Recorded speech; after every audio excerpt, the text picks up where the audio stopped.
Good morning, everyone. Welcome to this month's Pathways presentation on actively marketing ICT to the business. We have Christopher Johnson, IT Director, Asia Pacific at 20th Century Fox with us today. And thank you all for bearing with us. Chris was called into an early meeting, but I was told he did a quick bolt from the meeting room back to his offices so he could run the presentation for us. So thank you, Chris. No problem. Thanks, Kira. So Chris is a... Oh, sorry, Chris. Sorry, Kira. I thought you were flicking to me. Go for it, please. I was just going to do a quick intro. So Chris is a senior business executive with extensive experience building and managing high-performance teams, delivering a broad portfolio of IT and IS-focused business initiatives and operational service delivery. His industry experience includes TV and media, direct marketing, advertising, publishing online, telecommunications, and multidisciplinary engineering consulting. And Chris is also a valued member of our board at the CIO Executive Council. So Chris, now I will hand over to you and let you run the presentation. Thank you, Kira. A very warm and rhetorical welcome to everyone. Thank you for joining this morning. I always find these particularly rewarding, but obviously it's a one-way conversation, so I'll do my best to try to keep people engaged.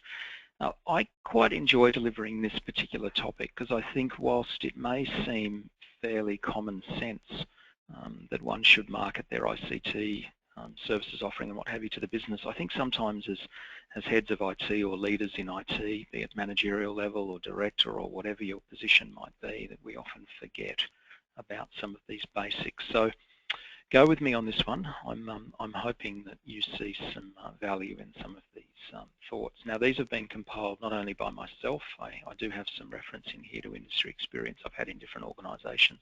I'll talk a bit about Fox. I'll talk about Foxtel. I'll talk about some of my time in a company called Parsons Brinckerhoff, which was a multinational engineering organisation. But I'll also draw some reference to some other organisations where colleagues of mine on the board have worked and seen some benefits in marketing their services to the business. So that's really the focus. And I guess I'll start with why would we market IT? Ultimately, at the end of the day, it's strategic. For me, the ultimate gain that we're trying to get is trust. We're trying to receive credibility from our business. I think when you start knowing your own service and product and you are transparent with that, you can move yourself to a position of empathy with your business as opposed to sympathy.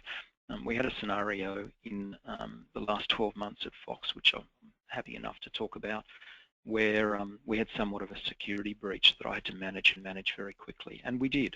Unfortunately, didn't expose our organisation. But to have directors of the organisation, my peers, my stakeholders, if you will, talking to me in terms of, you know, we're really sorry for what you're going through, thanks for the way in which you're managing and protecting us as a business, as opposed to critically analysing IT, for me is really nirvana. You know, that's us in a situation where people are looking on, walking a day in our footsteps as opposed to merely sympathetically looking at us or worst case critiquing us. I think continuing on this circle that's on the page here, marketing IT gives us an opportunity, frankly, to help enforce and gain greater adoption of policies and processes that we own. No one in IT that I've met can avoid, you know, acceptable use of computers, for example, as one of the policies that ultimately IT typically owns in an organisation, and the ability to be able to market your services and market those well gives you an opportunity, frankly, to sneak the odd email in around compliance or otherwise of policies and process. Probably my biggest gig here at Fox is less so around, I don't spend a lot of time dealing with zeros and ones and technology in this particular role. I spend almost all of my time in directorate level meetings or GM level meetings across the business, and it's all around driving change. How is a strategic direction on the part of IT or on the part of a business where technology is implemented, how is that actually going to positively or otherwise impact the business? So if we market our services in such a way that we are focused on business outcomes, then it provides a really unique and easy, in my mind, opportunity to actually help that particular change. And we'll talk a little bit more about that as we move through the deck. Certainly expanding user knowledge. How often have you worked in an organisation where someone will sort of say to you, I had no idea IT offered that service, etc. And I think to show your full catalogue, if you like, using that word of services, fairly early on in your time, or early on in the creation of a new service, I think is important, because you don't get those hallway conversations where someone stops you and says, look, I didn't even know you guys did that. Service delivery, I won't talk too much about this, but if we want to engage with our business in a certain manner, raise a ticket, don't telephone me, then you've got to tell them. You've got to walk them through the benefits of why they would do it, put it in their terms, and then be persistent in its communication. And then business partnership, that one sort of goes without saying. It's what I've been talking about here. There's this much fabled conversation you'll hear heads of IT say all the time around, I want a seat at the table, etc. I don't play into that too much. I think it's through your actions and your consistency and certainly your commitment to deliver what you say you're going to deliver. That's when you start getting included in conversations. I don't think you can really underplay just how important it is that people understand your service, your value proposition, and you're consistent in delivering that. And then you'll get the partnership if you don't already have it. And ultimately, this should all result in continued endorsement, whether that's just the right to proceed, whether that's financial backing, etc., or whether that's frankly if you use the electricity analogy for a moment, none of us at the end of the day ring up Energy Australia or any of our energy providers and thank them for the supply of power that day. That's kind of the world we live in IT. But as soon as the power gets cut off, it's all hell is raised, etc. I think from a continued endorsement perspective, marketing not only the service and offerings, but also selectively and carefully marketing the success that you've had has done nothing but lead to that sort of continued endorsement in the experience that I've had. So next slide. A little throwaway statement up the top there, we believe, so we brand. We are ultimately, at the end of the day, a professional business operating inside another business. I try not to use that language aligning ourselves to the business. I use the term with my team quite a lot of our business. We are ultimately just as equally important in the operations of Fox and entertaining millions of people all over the planet than a finance function or a sales and marketing function. And I think the more you use the business in your own language within your own companies, the more division you are in fact actually creating. That I try to stick with our business, and we are ultimately a business of professionals who have experience and expertise and accountability for an awfully important part of the company, operating within a broader group of divisions, in our case 20th Century Fox, and I'll talk a little bit about that further on. Knowing your audience is critical to remain relevant. I've had a lot of debate over the years around service level agreements, and we'll talk about those a bit later on, where IT groups will arm themselves to deliver a certain level of service to a business, but in actual fact not spend enough time determining whether, excuse me, whether that service is in fact what the business wants to consume.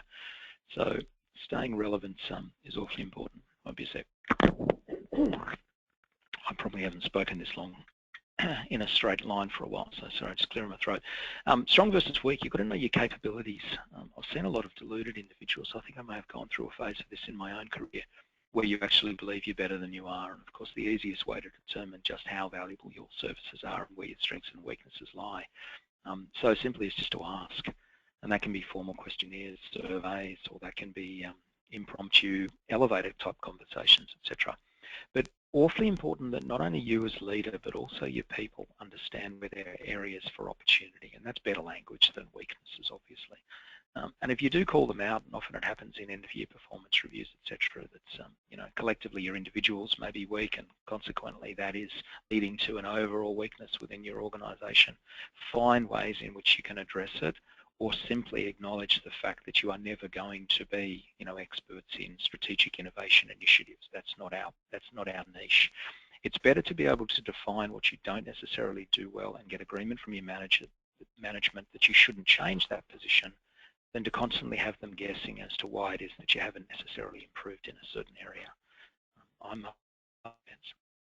And then from a balance perspective in branding, this is more so in the context of communication, you've got to understand when, what and how. How frequently should you be communicating? What should the message be? I worked for Foxtel prior to joining 20th Century Fox, and at Foxtel we were very much on subject. We used a lot of rich media in advertising IT messages. You know, we would have characters out of our latest movie that we might have been broadcasting, or you know, stars from what's a good example, Wentworth, a particular show that Foxtel makes. You know, we would fold those into PowerPoint decks from an IT perspective, so that everyone knew that, you know, we were part of the organisation, and equally proud of the properties that we were creating as a broadcaster. When I joined Fox and thought, oh great, you know, think of all of the amazing titles that Fox has produced across television, theatrical, home entertainment, etc. As soon as I started folding some of those images, I was quickly clipped about the ear by our marketing managers, sort of indicating, well, you know, it's not your place to be marketing with our content, etc. So, you know, I had to adjust the way in which we represented professional image for IT, and that's going to be specific in each organisation you're working in. And then what images do we associate ourselves with? You know, is it a casual fun type imagery? Is it very professional, sharp, tailored, suit each day? You know, how do we want to project ourselves, and does that change over a period of time, or depending on the type of message that we're sending? Really, at the end of the day, does our team believe it? I've seen some amazing leadership in IT where stakeholder management is extraordinary, and the business that individual might be working within gets the message, but the people themselves don't believe it, or you know, they're not fully subscribed to sort of the passion, if you will, that comes from a leader. So then, looking into consistency and look and feel, here's just a couple of snapshots, and I'm hoping that's coming across, as to how we brand in a couple of the organisations I've worked in. So top left, you can see Foxtel there, a message from the IT service desk, and that happens to be the resolution of an interruption that was unplanned, affecting, in this case, a PeopleSoft system. You know, in that organisation, it was awfully important for us to be consistent. Whenever anyone saw unplanned service interruption come into their inbox as a subject heading, they could instantly determine whether they did or didn't want to read it. Had it just come from Chris Johnson, IT Director, then, you know, they may or may not choose to actually read it. We tend not to send emails in this organisation, or particularly at Foxtel, from individuals. We tend to send them from a generic service account. But sometimes you actually get more clout if it comes from an individual. I must say, if I communicate here at Fox to an entire business, which I do, I've got APAC accountabilities, which I do probably on a weekly to fortnightly basis, then it will always come from me. We've had a lot of phishing attempts within our organisation. We're a highly hacked, not hacked, hackable, hack target, if you will, organisation based on the content that we store. That we get a lot of spoofing and phishing type emails, and the stakeholders that I have basically said, well, we're going to believe it more so if it comes from you. And then coming from me, I won't go into detail, obviously, for security reasons, but we've got different ways in which we can have mail certified and identified within the organisation. And one really subtle way is that logo you can see top right, the 20th Century Fox International IT logo we launched probably 6 months ago. And every single one of my team across Asia Pacific, and now across Europe and the Middle East as well, are all communicating in a consistent manner with that particular branding. And then bottom right, I talked about before the use of marketing assets within our organisation. That's the extent to which I can use product. So that's the home page of any PowerPoint deck. I have a team that will pull together those different logos and images at whatever point in time. That's a snapshot from August. You can see all the different titles that we've either got in television, in cinema, or in home entertainment space. And it's just a way in which we can tie ourselves to the business but not have it dominate our message. Let's people identify with you. We make sure that we massage our content into a format, so you could almost call it responsive design, such that if they're reading it on a tablet or an iPad, or an iPhone, we've decommissioned all BlackBerries across the organisation in the last 2 years, but formerly we would try to format messages into a BlackBerry format. But it's horses for courses is the expression I'll use, where you've got to understand your audience, you've got to know the diversity in that, the way in which they consume content, and then market accordingly. And the thing that I wouldn't say struggle with, but I still am happily kind of challenged by, is the whole push versus pull model. I think once we accept as IT professionals that you will not satisfy everyone with your communication, then you can ultimately have a happier day. And for me, understanding whether we should be pushing a message out, whether we should be using an intranet and allow people to pull that message down, I've still never really nailed that, but I just want each of you to give that some consideration in your own world and test it. Some messages you certainly want to push, other messages that might be around benefits that IT can facilitate for an individual, then that probably lends itself better to being a pull model. This is I don't know whether you'll be able to read all the words and the intent is not there for you, but on the left-hand side there you can see a mate of mine, Chris Clark, who was the former CIO for Brookfield, one of the construction companies, engineering design companies, etc.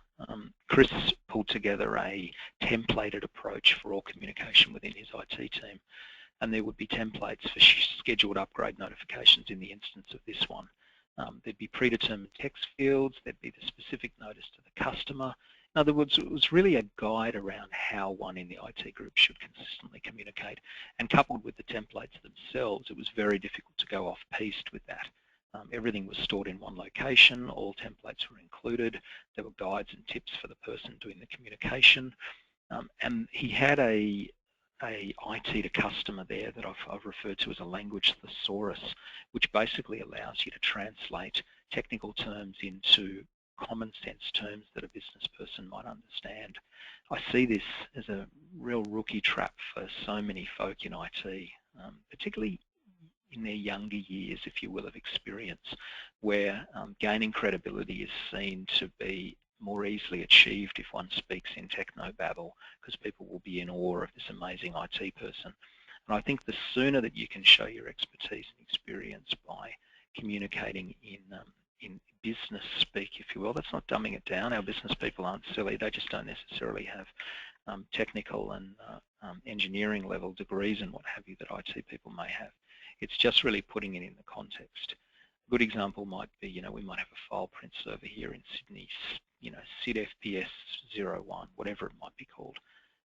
Don't make reference to those sorts of things in our emails is the rule that we've got here. Talk about it as the file and print server where people store their important documents. So again, this is a lesson in the obvious, but I'm amazed at the frequency with which I see that abused when I walk into a new IT organisation. So something to give consideration in your own shop. And then at Foxtel, I had a terrific relationship with the internal communications team. Harder here at Fox because we're an LA-based studio. Most of the corporate communications actually comes out of either New York or Los Angeles, depending on whether it's at a 21CF level or a 20th Century Fox level.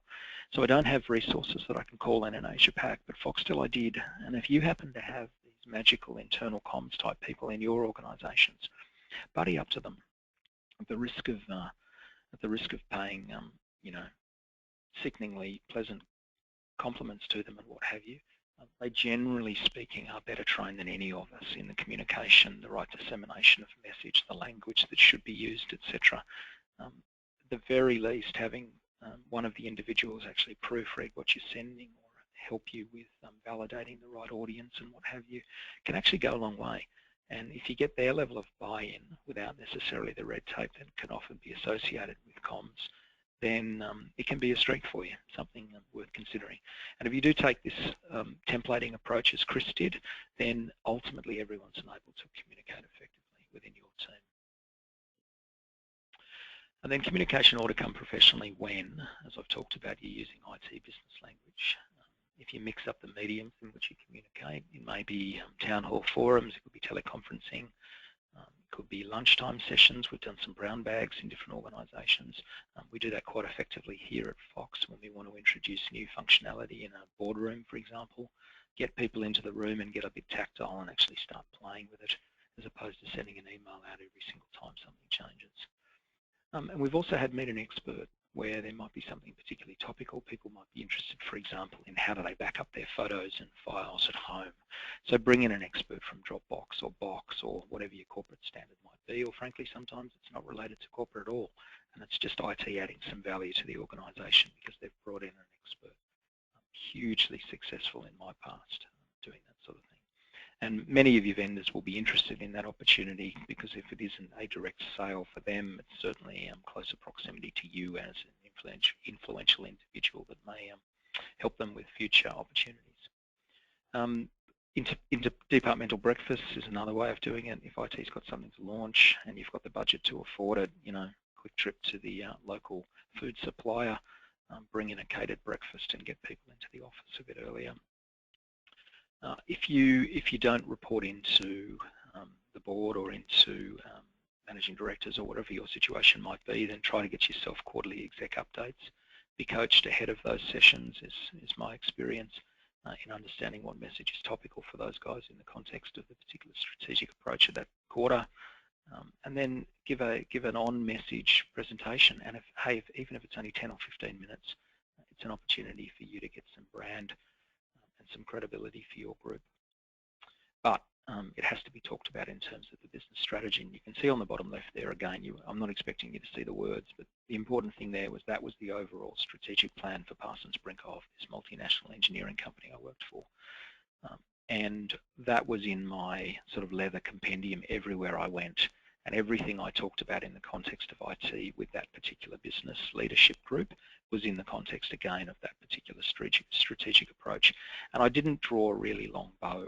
You know, I wasn't trying to link an initiative to implement a new, I don't know, online archiving tool to a strategy to explore new markets in China.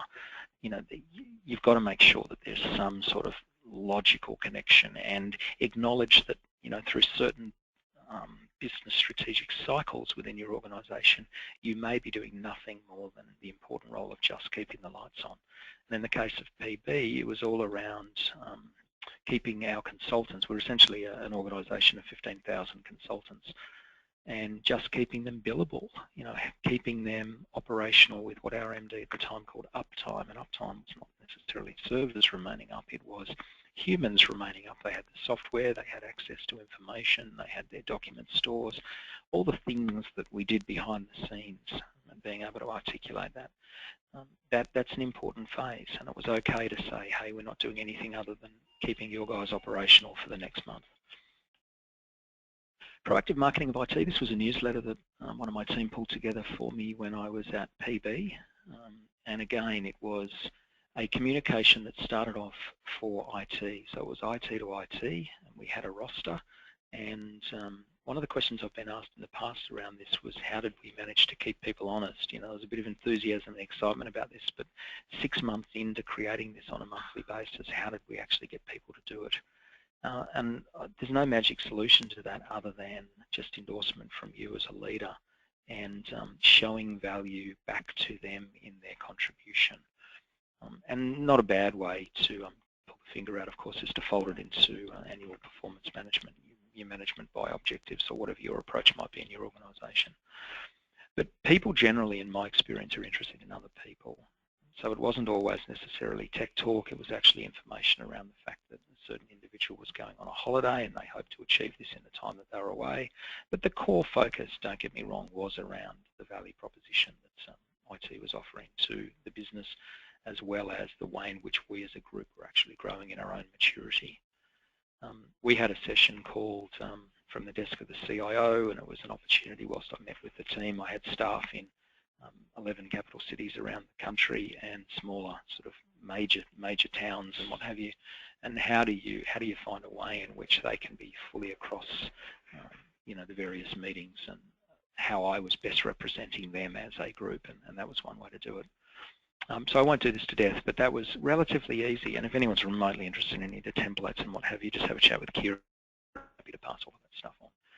It got to a point where we were getting such value out of IT receiving this with IT that we created a business version of this that talked about the same sorts of achievements, but purely in their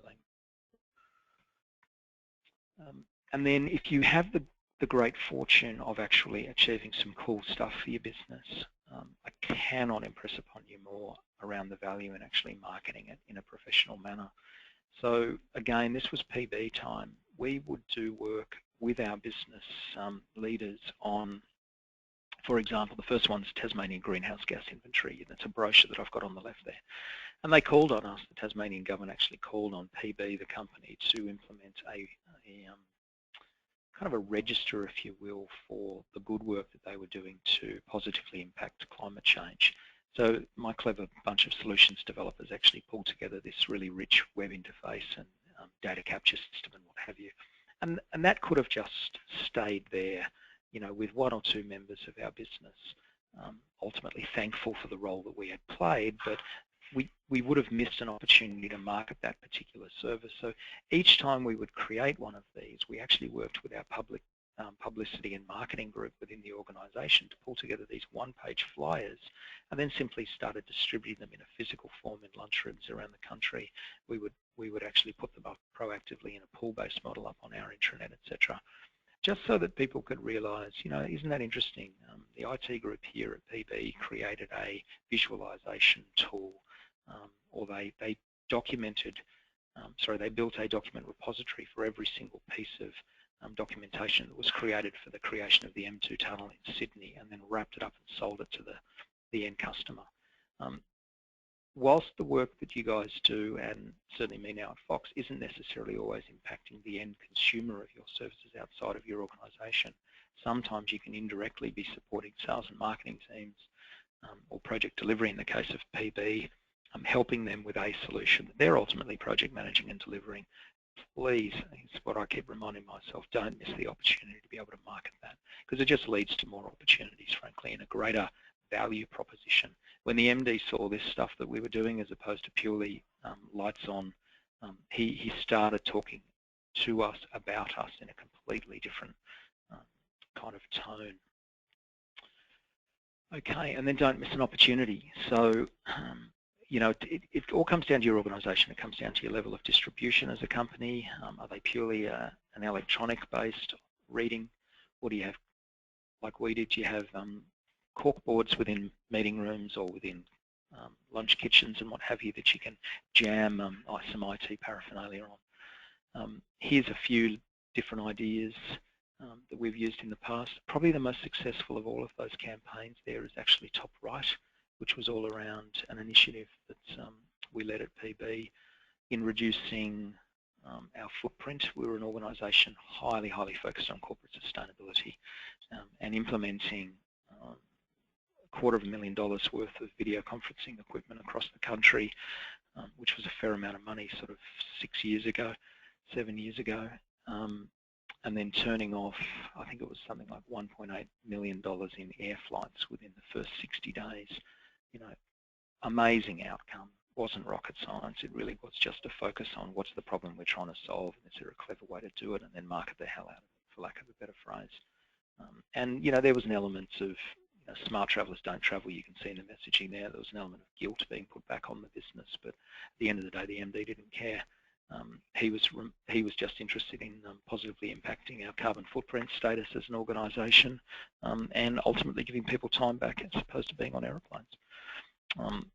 The one right in the middle, Fox on Box, we've recently implemented Box as a corporate file storage solution across all of 20th Century Fox, which has been a massive undertaking. Still working through that project, but there's an example of some of the sorts of communication that seems to land well in this organisation. And you can see there down the bottom of that iPhone, you may or may not be able to read it, but it says brought to you by Fox Secure Content Delivery Services. I don't label our infrastructure teams within 20th Century Fox as, you know, IT infrastructure group. That's not speaking in terms that our business understands, but when you start talking about the secure delivery of content, which is entirely what the infrastructure services group is about, then there's more affinity with that particular team. So there's a cute little sort of trick that may or may not apply in your own organisation. And then some other applications, you know, is there a culture around quarterly awards or business awards? I think an IT team member will gain great value in receiving an award from yourself as leader, or from your manager if you're not currently leading the IT team in your organisation. But I think they get even more value in my experience when it's actually come from a business person. One of my direct reports here in Sydney was voted Shared Service Employee of the Year across the Australian business last year, and had I patted him on the back and given him, you know, a gift voucher or something, it would have been well received, but you know, I have to be frank, not to the degree that it's received by the end customers that are ultimately consuming his service. So, see if you can plug yourself into that. If there's a category within your organisation right now for business people level awards, see if you can't get an IT one included in there but presented by the business. Tuesday Twitter was a cute idea that we had at PB, where we would actually send out a short, sweet message to the business. It could be tips of the week, just a way in which we could communicate with them around how their world was going to be better over the next week as a result of something IT was doing.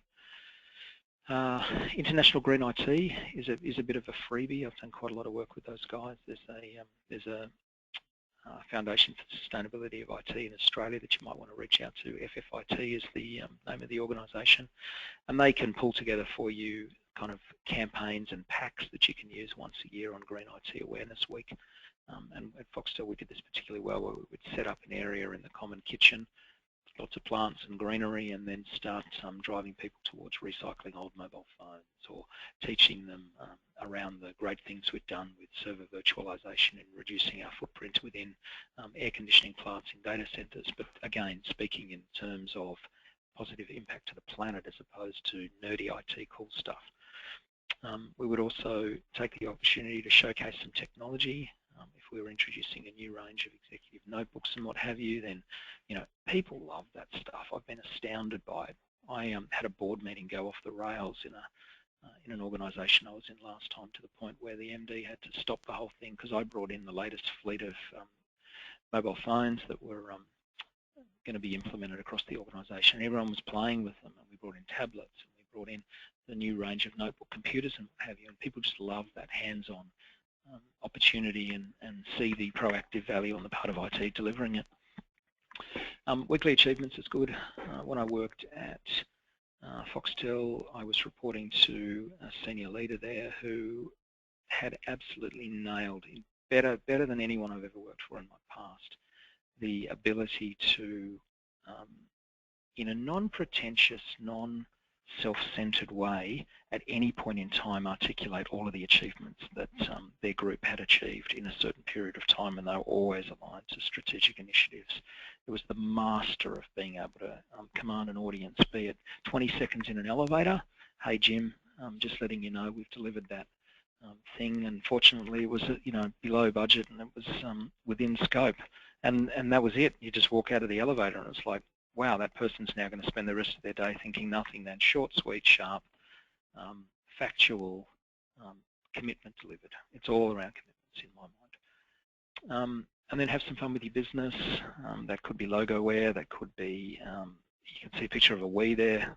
That technology is slightly dated these days, but we've had a lot of fun in the past where in launching a new service or solution, we've just got people into a boardroom from within the different business groups and what have you, and just had some fun, be it bowling or tennis or whatever.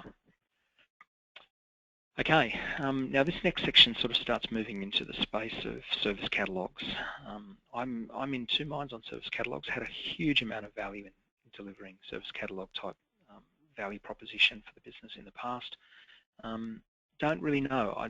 This is a rhetorical phone call. I'd be interested in the Q&A session that we're having in a few weeks' time as to whether anyone has seen success in their own organisation or would like to sort of explore this thinking a little bit more. But if you can get yourself on either way, if you can define your relevancy to the business and validate that, and then combine that ultimately at the end of the day with your own relevance as an IT team, ensuring that you're looking at technologies that you are staying sort of ahead of the curve, or at least on the wave, if you will, with what is current and what is not current, because that's going to excite your own people.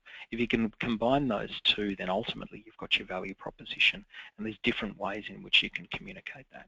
And the big circle on the right-hand side there is just kind of a screenshot, if you will, of a service catalogue presented through an intranet style approach. This is on the screen now is some screenshots I'll show you of Brookfield. So this was Chris again, Chris Clark over at Brookfield at the time that he was there, chose to present this through their intranet. And it talked about the different types of things that one could source from an IT group.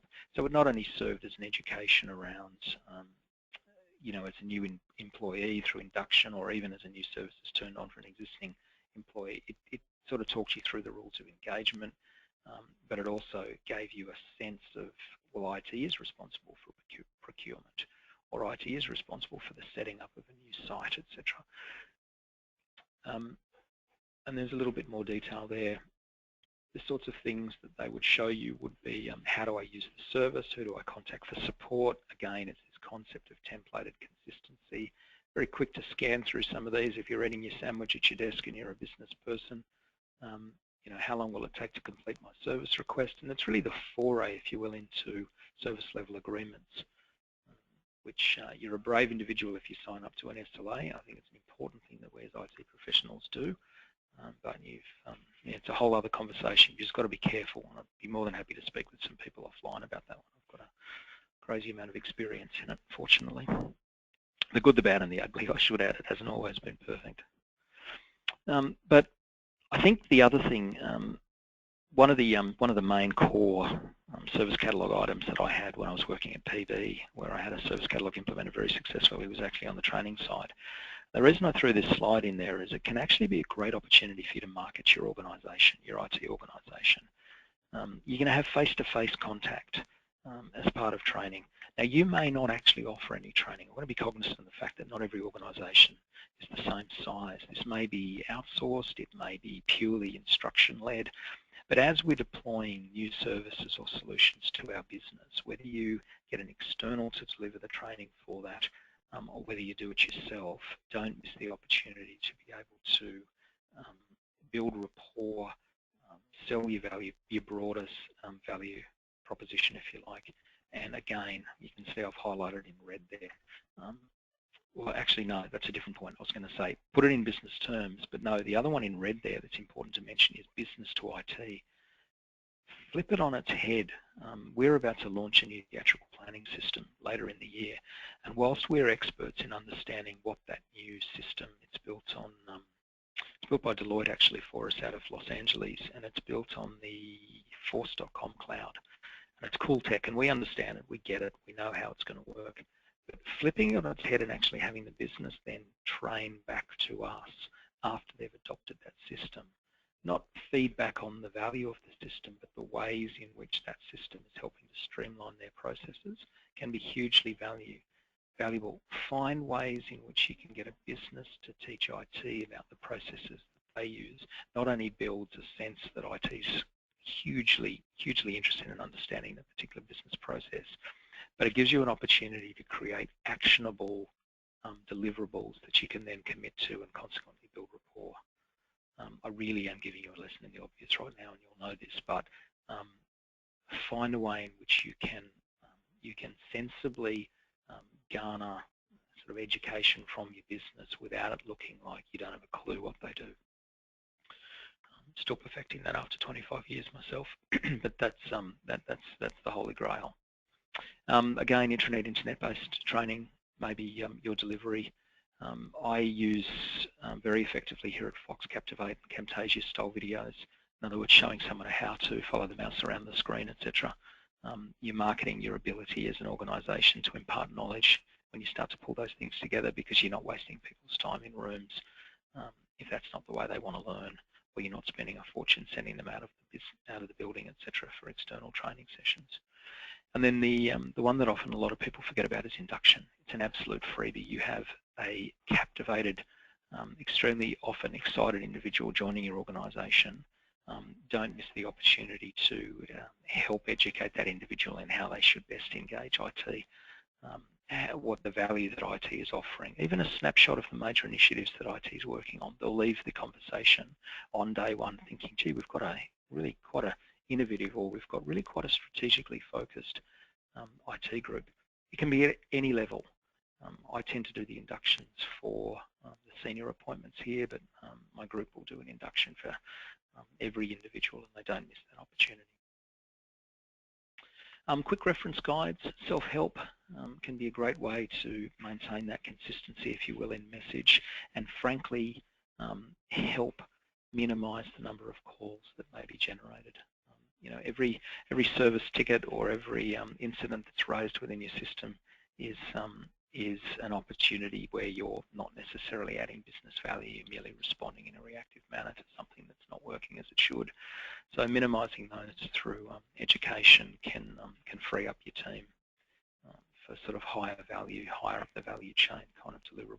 That's certainly the conversations that I get from my stakeholders.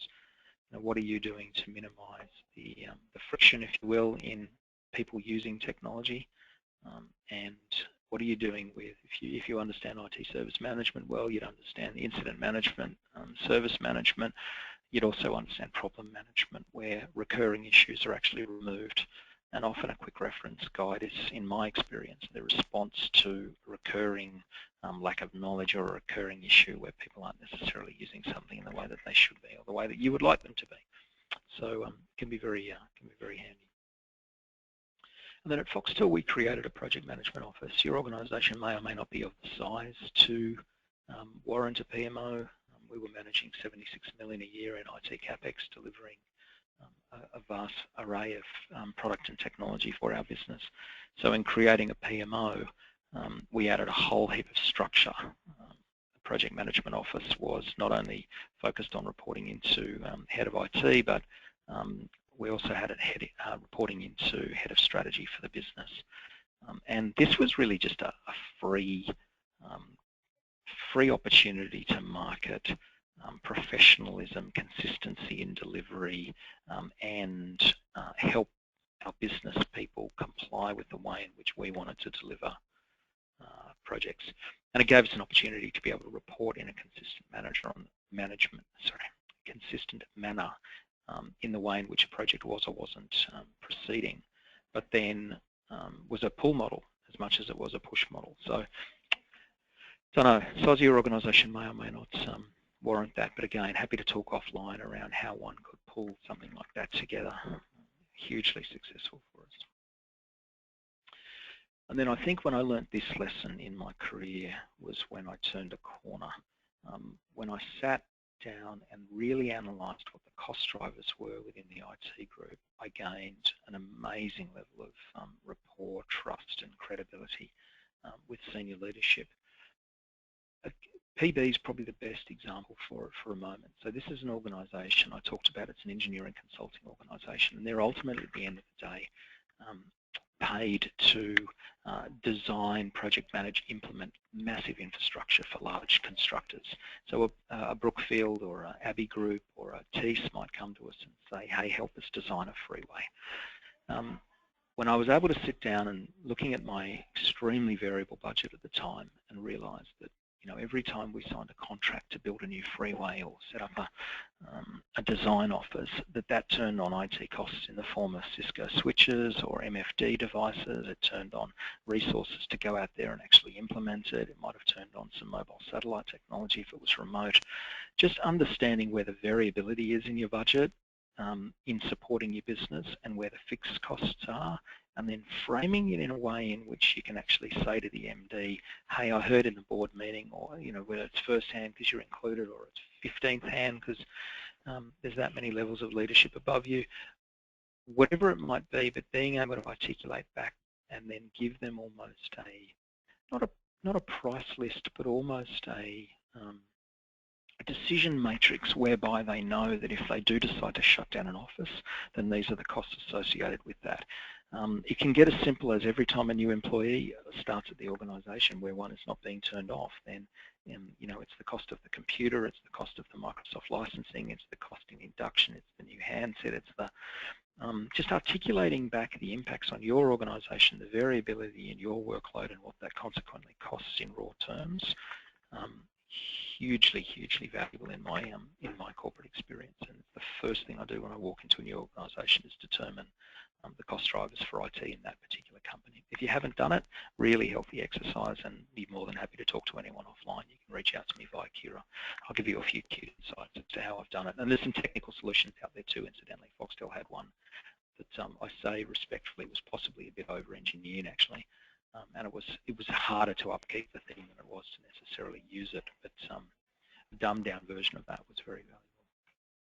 We're nearly there, folks. And give something back. So we as IT professionals will often manage a bunch of different supplier relationships, and don't miss the opportunity to see if you can't leverage some of those supply benefits, etc., and hand them into your business. The obvious ones are staff discounts on Apple equipment, for example, or the employee purchase program that Microsoft offers, where you can get the full Office suite for $15 instead of going off and buying it. If you don't have a procurement strategic sourcing group within your organisation, we do. It just happens to be based out of 21CF in New York.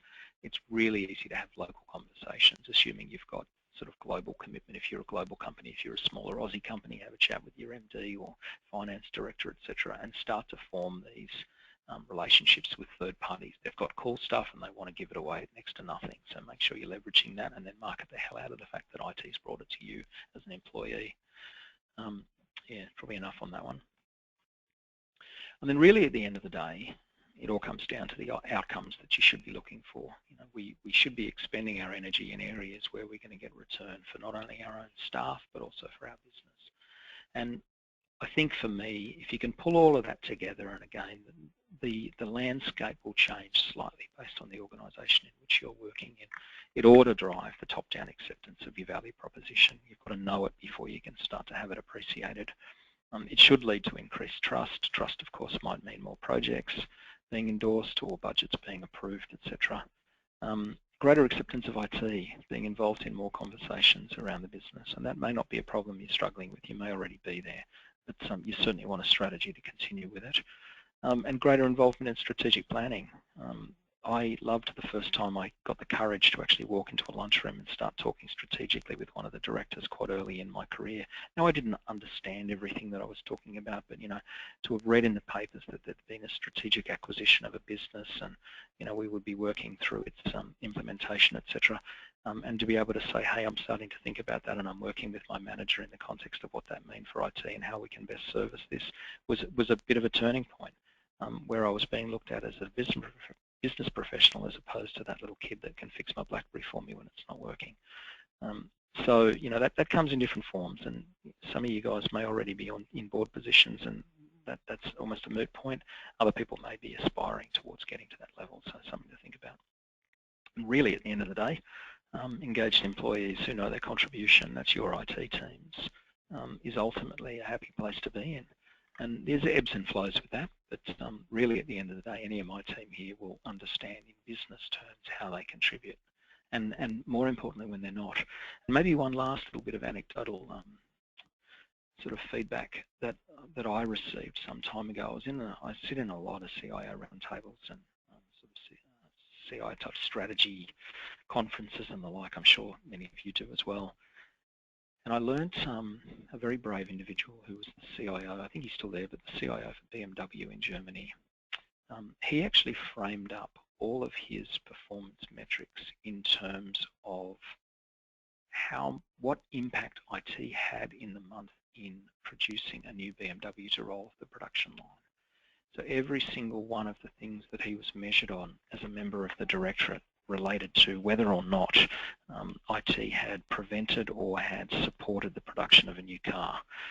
And I think if we can look at that in our own organisations and say to ourselves, are we writing our metrics in that way? Do our people understand that when the email system is down that we can't do any fulfilment out of the warehouse? And what does that mean to the end consumers? That's the level of engaged employee within IT that I'm ultimately talking about. How do they, could everyone be stopped in an elevator and explain in simple terms, in less than 5 minutes, the impact that their service delivery is or isn't having on continuity of service for their business? And I sort of don't care at any level within your group, whether it's entry-level help desk person or one of your senior direct reports, etc. I think when people understand the contribution they're making in a given day, it's a happier day. Herein ends the lesson. Thanks, everyone. I want to thank you for having interest in this particular topic. For those of you that have come along, it's the foundational stuff and awfully important stuff. And you don't sort of get one bite at having a conversation with me. I'd be more than happy to have a chat with anyone outside of this particular forum. And again, Kira can connect us. If you haven't already done it, we've got a big movie coming out in a couple of months' time. Can't imagine that you would have known about this, but we're putting out Peanuts, the Snoopy movie, which is a whole heap of fun working with Blue Sky. And there's I've got to be careful how I pronounce this, but there's a cute little web app that we've built called peanutize me, as in peanuts, peanutizeme.com. And you can go in there and design your own Peanuts character. And that is me in the eyes of Schultz. That's great, Chris. I'll have to check that out. Chris, thanks for taking the time today. No problem, Kira. I threw my card up there as well, just so that if anyone wants to reach out to me, they're more than welcome to. Perfect, yeah, and thanks for offering to connect with the participants. And everyone, if you could just email me your questions for Chris. The Q&A session is on the 27th of October. I will send out reminders, and the recording of this call will be up on the portal in about 3 or 4 days. Again, thank you, Chris, and thanks everyone for joining the call. Thanks, everyone. Okay, have a good day, everyone. Bye.